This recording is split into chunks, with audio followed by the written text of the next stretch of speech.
Sometimes the most dangerous person in the room is the one nobody suspects.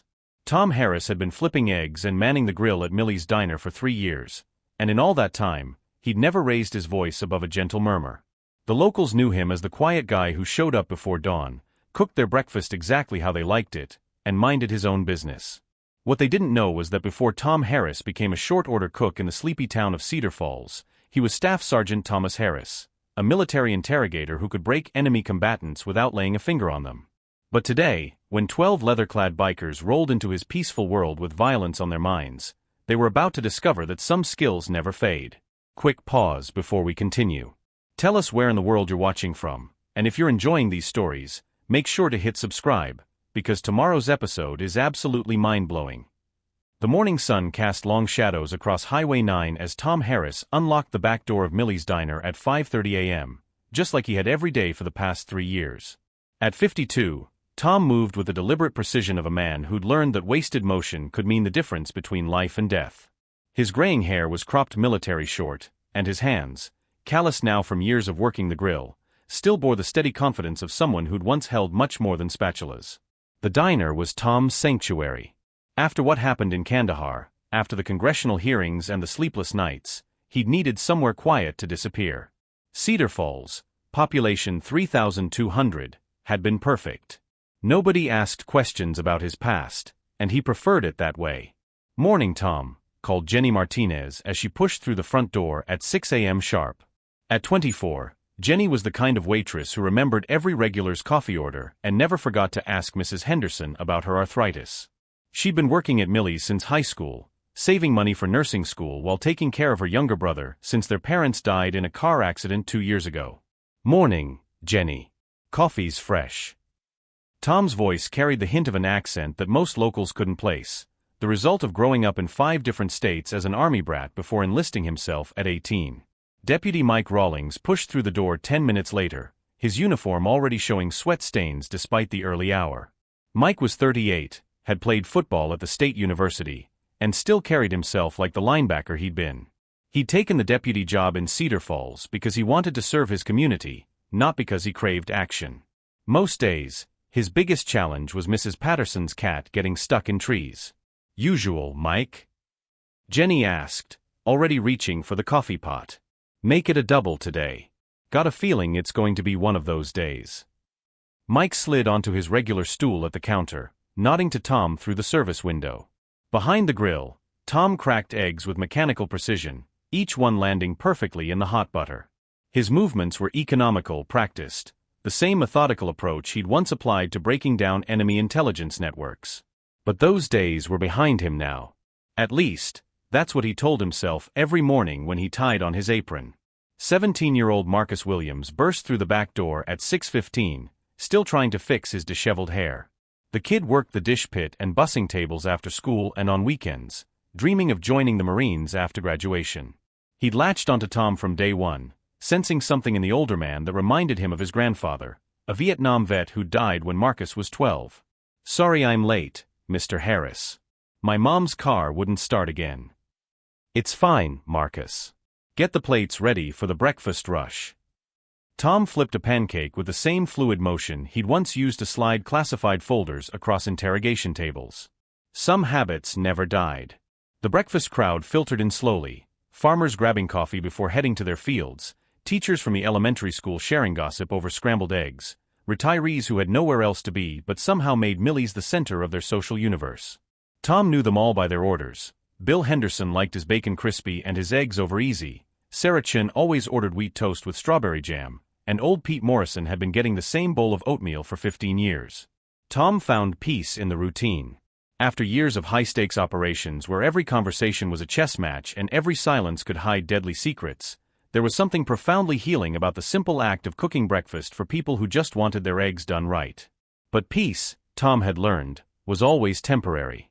He joined the Army's intelligence division young, showing an unusual talent for reading people and extracting information. His superiors quickly realized that Tom could get enemy combatants to talk without resorting to enhanced interrogation techniques. He used psychology, patience, and an uncanny ability to find the pressure points in a person's psyche. Over 12 years, he'd broken smuggling rings, terrorist cells, and enemy intelligence operations. His methods were clean, effective, and completely legal. Then came the Kandahar incident. Tom pushed the memory away as he flipped hash browns on the grill. That part of his life was over. He'd served his country, paid his price, and now he just wanted to cook eggs in peace. The bell above the diner's front door chimed as the morning rush tapered off around 9 a.m. Jenny was refilling coffee cups, Marcus was clearing tables, and Tom was cleaning his grill when they heard it, the deep, rumbling sound of motorcycle engines growing louder as they approached down Highway 9. Mike Rawlings looked up from his newspaper, his cop instincts automatically sharpening. Sounds like a lot of bikes. Through the front windows, they could see them coming, a formation of 12 motorcycles, their chrome gleaming in the morning sun. The riders wore leather vests with patches that Mike couldn't quite make out from this distance, but something about their formation and the way they rode told him this wasn't just a group of weekend warriors out for a scenic ride. Tom's hands stilled on the grill. Something cold and familiar settled in his stomach, the same feeling he'd gotten in Afghanistan when intelligence reports suggested an attack was imminent. His training kicked in automatically: assess the situation, identify potential threats, prepare contingencies. The bikes pulled into the diner's parking lot with military precision, their engines creating a thunderous symphony before falling silent in unison. Tom watched through the service window as 12 men dismounted, their movements coordinated in a way that suggested this wasn't random. "Maybe they're just passing through," Jenny said, but her voice carried a note of uncertainty that made Tom's protective instincts flare. The bell above the door chimed again, but this time it sounded different, ominous, like the first note of a song nobody wanted to hear. The first biker through the door was built like a prizefighter who'd won too many matches the hard way. His leather vest bore patches that told a story Mike Rawlings immediately recognized, and didn't like. Satan's Brotherhood, the large patch across his back read, with smaller patches indicating chapters from 3 different states. This wasn't a local club out for a weekend ride. Well, the big man said, his voice carrying the kind of casual menace that made smart people look for exits. "Looks like we found ourselves a nice little place to grab some breakfast." His name was Vincent Hammer Morrison, though the only person who'd called him Vincent in the last 20 years was his parole officer. At 45, Hammer had spent nearly half his life either in prison or running from it, and his face showed every year of hard living. The scar that ran from his left ear to the corner of his mouth was a souvenir from a disagreement with a rival gang member who'd learned too late that Hammer hadn't earned his nickname from his mechanical skills. The other 11 bikers filed in behind him, spreading out across the diner with a tactical awareness of men who'd spent years assuming every room might be their last. They were a mixture of ages and backgrounds, but they all shared the same look, the hollow-eyed stare of men who'd crossed lines they couldn't uncross. Tom continued cleaning his grill, but every sense was now hyper-alert. Years of military training had taught him to catalog threats while appearing completely relaxed. He counted weapons, at least 4 visible knives, probably more concealed, and the telltale bulge under Hammer's vest suggested a handgun. More importantly, he read their formation and body language. These weren't random troublemakers. They moved like a unit. "We'd like a table," Hammer announced to Jenny, his tone making it clear this was less a request than a commandment. "Somewhere we can all sit together." Jenny glanced nervously toward the back corner, where the diner's 2 largest tables sat. "Of course, right this way." As the gang settled in, their voices grew louder and their language rougher. They ordered coffee and breakfast with the assumption that they owned the place, making crude comments about Jenny that made her cheeks flush with embarrassment and anger. Tom watched it all through the service window, his military mind automatically running threat assessments. The leader, Hammer, sat with his back to the wall, good tactical positioning. 2 of his men flanked the exits. The others created a perimeter that could quickly become a trap for anyone else in the diner. Deputy Rawlings had noticed the same things. His hand rested casually near his radio, but Tom could see the tension in his shoulders. Mike was a good cop, but he was 1 man against 12, and his training had been for small-town problems, not organized criminal enterprises. "Hey, sweetheart," Hammer called to Jenny as she delivered their coffee. "Why don't you come sit with us? We could use some company." "I'm working," Jenny replied firmly, but Tom could hear the slight tremor in her voice. "Didn't sound like a request," said the biker sitting to Hammer's right, a wiry man with prison tattoos covering his neck and arms. This was Tommy Razor Kellerman, Hammer's lieutenant, and the kind of man who'd hurt people for looking at him wrong. The temperature in the diner seemed to drop 10 degrees. The handful of remaining customers, an elderly couple and a traveling salesman, suddenly found urgent reasons to study their breakfast plates. Tom made a decision. He untied his apron and stepped out from behind the grill, moving with the same deliberate calm he'd once used entering hostile territory. "Gentlemen, is there a problem with the service?" His voice was quiet, respectful, but something in his tone made Hammer look up with new interest. This wasn't the reaction he was used to from civilians. "No problem at all, chef," Hammer said, the word chef dripping with mock respect. "Just getting acquainted with the local hospitality." "The young lady is just doing her job," Tom said evenly. "Maybe we could keep things friendly." Razor laughed, a sound like broken glass. "You hear that, Hammer? The short order cook wants to keep things friendly." But Hammer was studying Tom more carefully now. Something about the way the older man stood, the positioning of his feet, the way his hands hung relaxed but ready at his sides, it reminded Hammer of someone. Someone dangerous.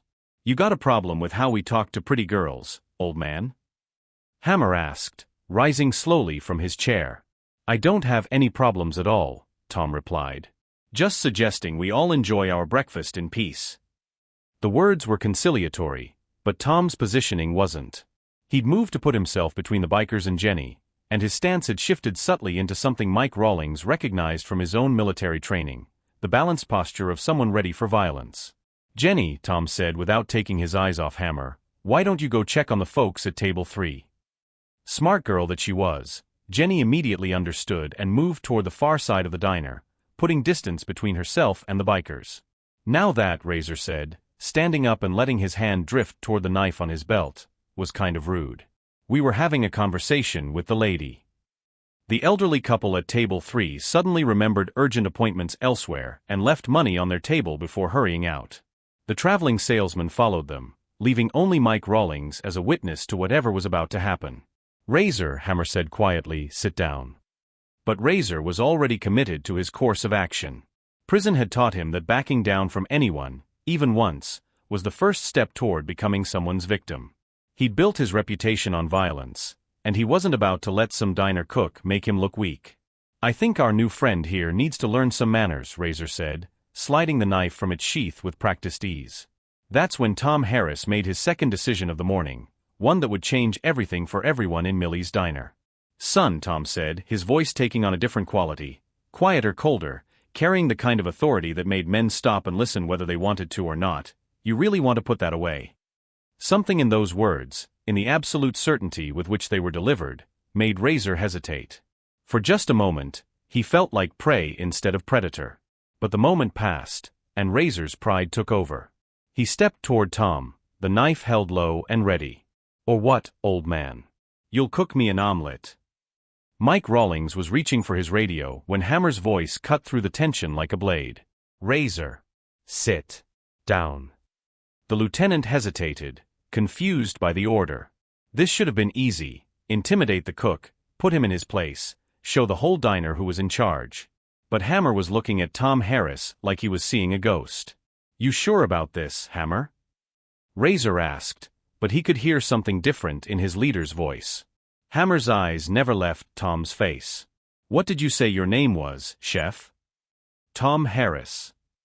"That's a nice, simple name," Hammer said slowly. "The kind of name a man might choose if he wanted to disappear. If he wanted people to stop asking questions about what he used to do for a living." The air in the diner grew thick with tension. Jenny had retreated behind the counter, her hand hovering over the phone.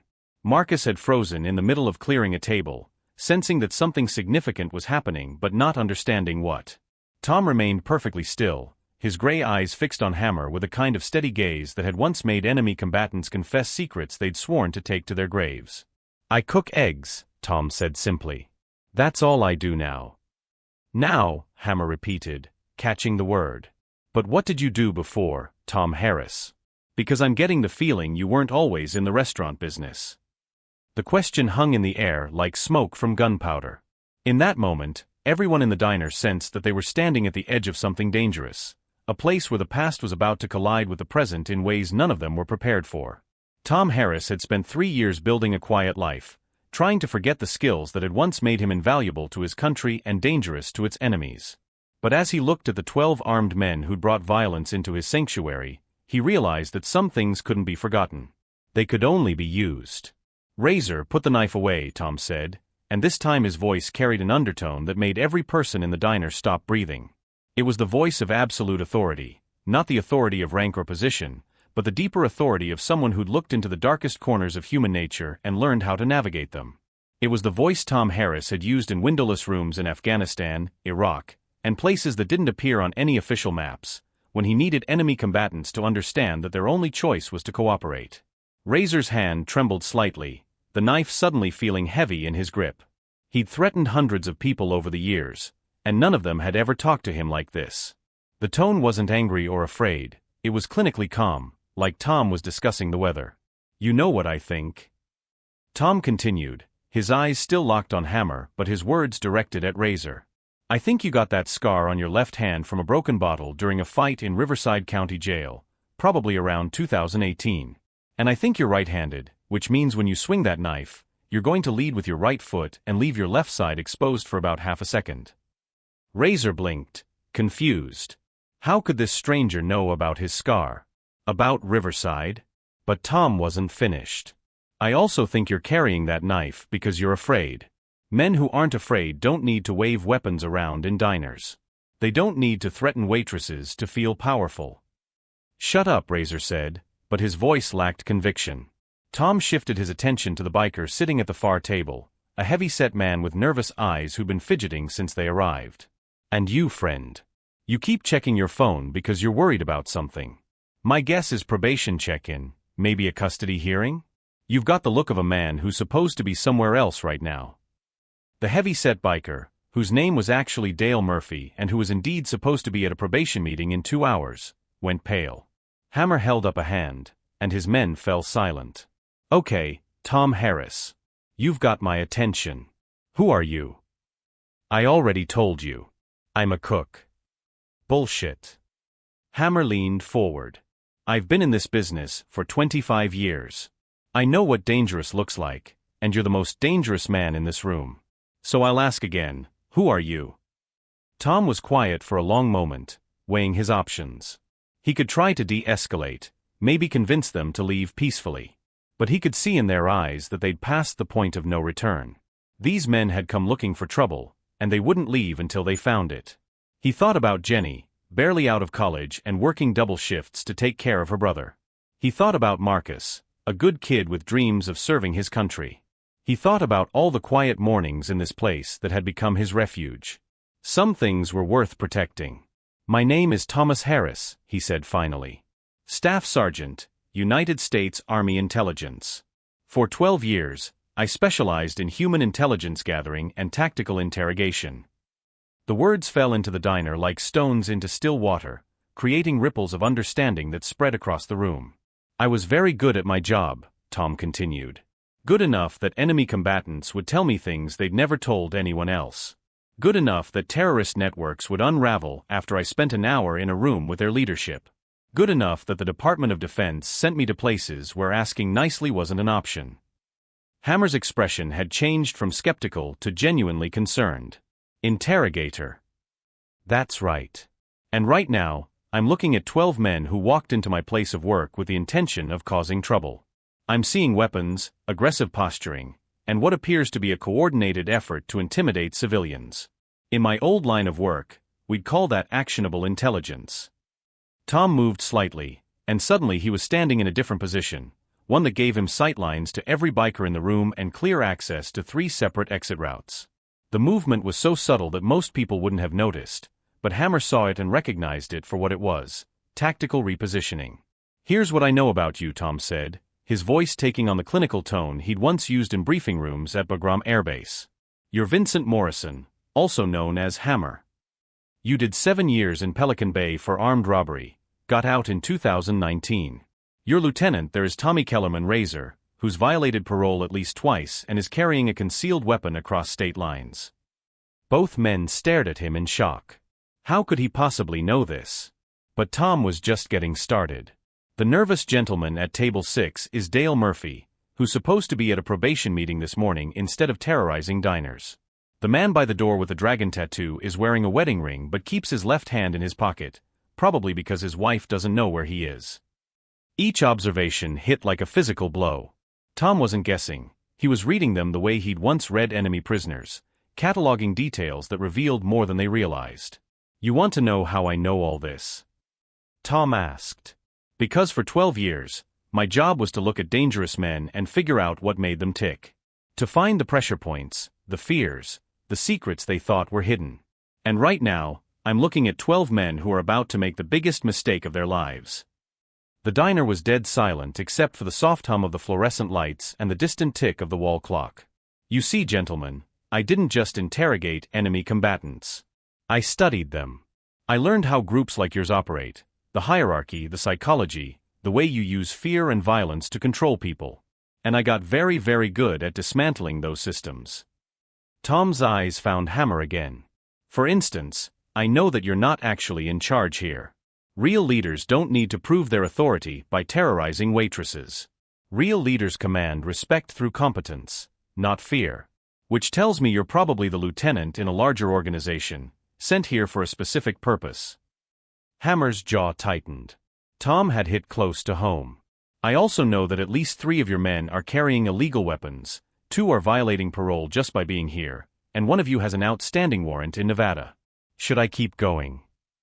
The psychological pressure in the room was becoming unbearable. Several of the bikers were shifting uncomfortably, no longer certain this had been a good idea. But Tom wasn't done. He'd spent years perfecting the art of psychological dominance, and these men had walked into his territory. "Here's what's going to happen," he said, his voice carrying the absolute certainty of someone who'd planned military operations in hostile territory. "You're going to pay for your coffee, walk out of here quietly, and never come back. Because if you don't, I'm going to make some phone calls to people who are very interested in the whereabouts of certain individuals with outstanding warrants and parole violations." "You're bluffing," Razor said, but his voice cracked slightly. Tom pulled out his phone with deliberate slowness. "Would you like me to call Sheriff Martinez first, or should I start with my contact at the FBI's gang task force? I still have friends in the intelligence community, and they're always interested in tracking interstate criminal organizations." The threat hung in the air like a loaded weapon. These men lived in the shadows, and Tom was threatening to drag them into the light. Hammer stood slowly, his mind racing. This wasn't how this was supposed to go. They'd come to Cedar Falls to establish territory, to send a message to rival gangs that the Satan's Brotherhood was expanding. A small-town diner was supposed to be an easy target. Instead, they'd walked into the den of a predator who was more dangerous than all of them combined. "You think you're smart, old man?" Hammer said, but there was no conviction in his voice. "I think I'm prepared," Tom replied. "The question is, are you prepared for what happens next?" The psychological warfare was just beginning. Tom had learned long ago that the most effective interrogations weren't about physical pressure, they were about understanding what each person feared most and then making that fear seem inevitable. As he looked at the 12 bikers, he could see the cracks beginning to form. "Dale," Tom said, addressing the nervous man by name, "how long do you think it takes the probation department to issue a violation warrant? Because you've got about 90 minutes before you're supposed to check in, and you're currently 300 miles away from where you're supposed to be." Dale Murphy's face went white.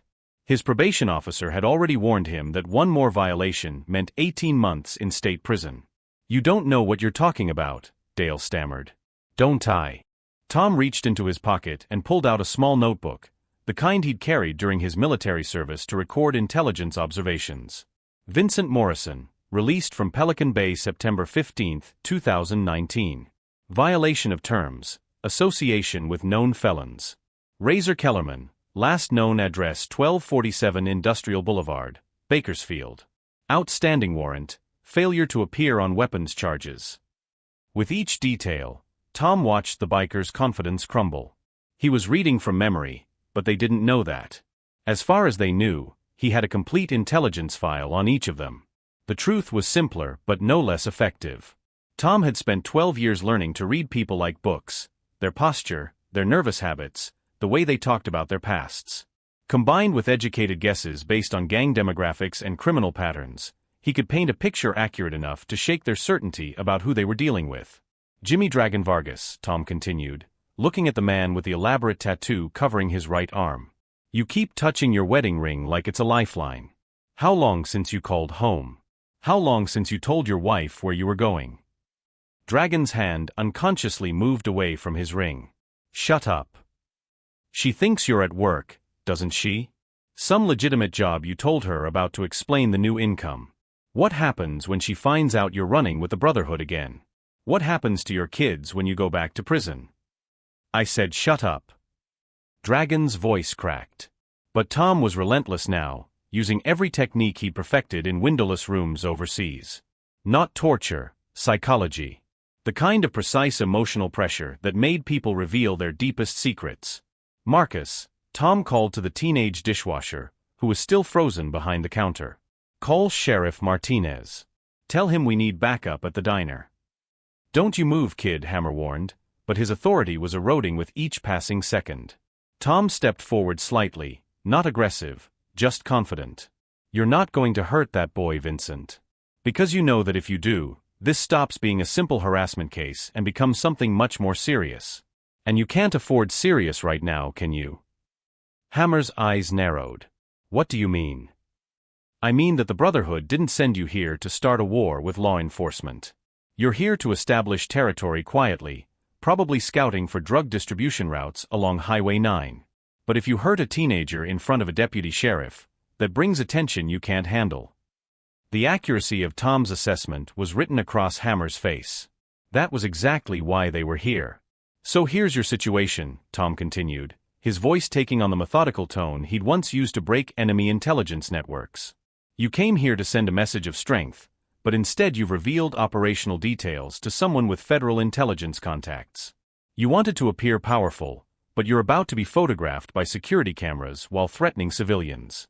And you thought you'd found easy targets, but instead you've engaged with someone who can identify most of you by name and connect you to outstanding warrants. He paused, letting the implications sink in. In my old job, we called this a tactical disaster. Deputy Rawlings had been listening to everything, his hand now resting on his radio. He was beginning to understand that Tom Harris wasn't just a short-order cook, and these weren't just bikers passing through. Tom, Mike said carefully, should I call for backup? Before Tom could answer, his phone rang. The caller ID showed a number with a Virginia area code, the kind of number that belonged to people who worked in buildings that didn't officially exist. Tom answered on the second ring. Harris. The voice on the other end was crisp, professional, and spoke in the kind of coded language that made the bikers exchange worried glances. Copy that, Tom said into the phone. 12 subjects, armed, apparent multi-state operation. Yes, I can hold them until local law enforcement coordinates with federal task force. He hung up and looked at Hammer with the kind of expression that made enemy combatants realize their situation had just become much worse. That was a friend at the FBI's Gang Intelligence Unit, Tom said calmly. Turns out they've been tracking the Brotherhood's eastward expansion for months. They're very interested in talking to anyone who might have information about your operation. It was a complete bluff, but delivered with the absolute confidence of someone who'd briefed actual federal agents hundreds of times. Razor's nerve finally broke. Hammer man, this is getting out of hand. Maybe we should just... Shut up, Razor. But the damage was done. Tom could see the group dynamics shifting. Fear was spreading through the gang like a virus, and their unity was fragmenting. You want to know the difference between you and the enemy combatants I used to interrogate? Tom asked. They believed in something bigger than themselves. They had ideology, purpose, discipline. You're just criminals who ride motorcycles together. The insult hit home, but more importantly, it revealed something crucial. Tom understood exactly what kind of men he was dealing with, and he wasn't impressed. Here's what's going to happen next, Tom said, his voice taking on the tone of someone issuing orders rather than making suggestions. Some of you are going to start wondering if this job is worth the risk. Some of you are going to remember that you have families, obligations, reasons to avoid federal attention. And some of you are going to realize that Vincent Morrison isn't important enough to go to prison for. He was systematically dismantling their group cohesion, turning them against each other without firing a shot. Dale, you can still make that probation meeting if you leave now. Dragon, you can still tell your wife you were working late.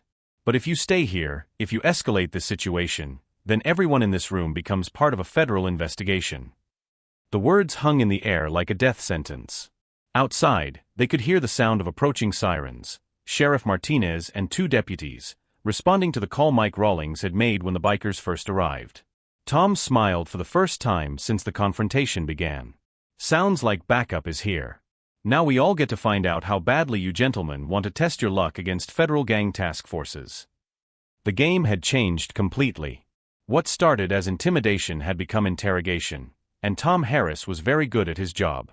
Sheriff Martinez burst through the front door with his weapon drawn, followed by 2 deputies. At 62, Elena Martinez had been keeping the peace in Cedar Falls for nearly 2 decades, and she'd never seen 12 bikers in her diner at once. "Everyone stay calm," she commanded, but as she took in the scene, Tom standing relaxed in the center of the room while 12 leather-clad men looked like they wanted to disappear, she realized this wasn't what she'd expected. "Sheriff," Tom said calmly, "these gentlemen were just leaving."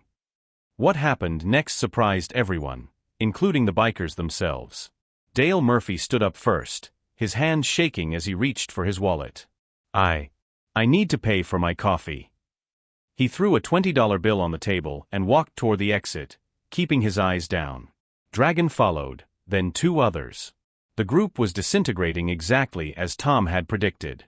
Nobody moves. Hammer barked, but his authority was gone.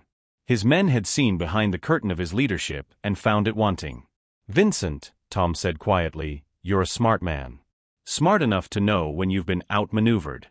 Your operation here is blown, your men are scattered, and law enforcement is about to start asking questions you don't want to answer. Take the exit while you still can." Sheriff Martinez was watching the exchange with growing fascination.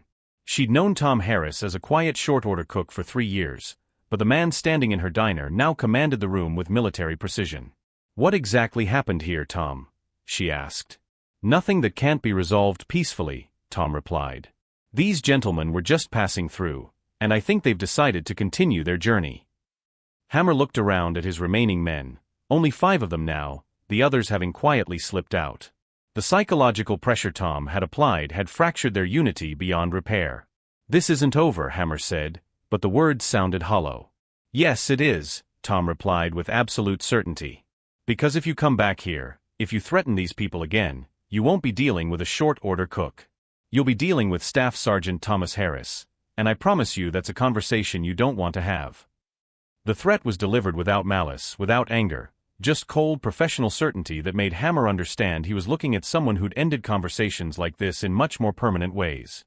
One by one, the remaining bikers left money on their tables and walked out. Hammer was the last to leave, his pride warring with his survival instincts. At the door, he turned back. "You think you're something special, old man?" Tom's expression didn't change. "I think I'm a cook who wants to flip eggs in peace. The question is whether you're smart enough to let me." After the bikers roared away on their motorcycles, the diner fell into stunned silence. Jenny emerged from behind the counter, her face pale but determined. Marcus was staring at Tom like he'd never seen him before. Sheriff Martinez holstered her weapon and walked over. "Tom, I think we need to talk." "Nothing to talk about, Elena. Just some travelers who got lost and needed directions." But the sheriff wasn't buying it. That wasn't crowd control, that was psychological warfare. "Where'd you learn to do that?" Tom untied his apron and hung it on its hook behind the grill. "Sometimes the past catches up with you. Today it caught up with them first." Deputy Rawlings was shaking his head in amazement. All this time,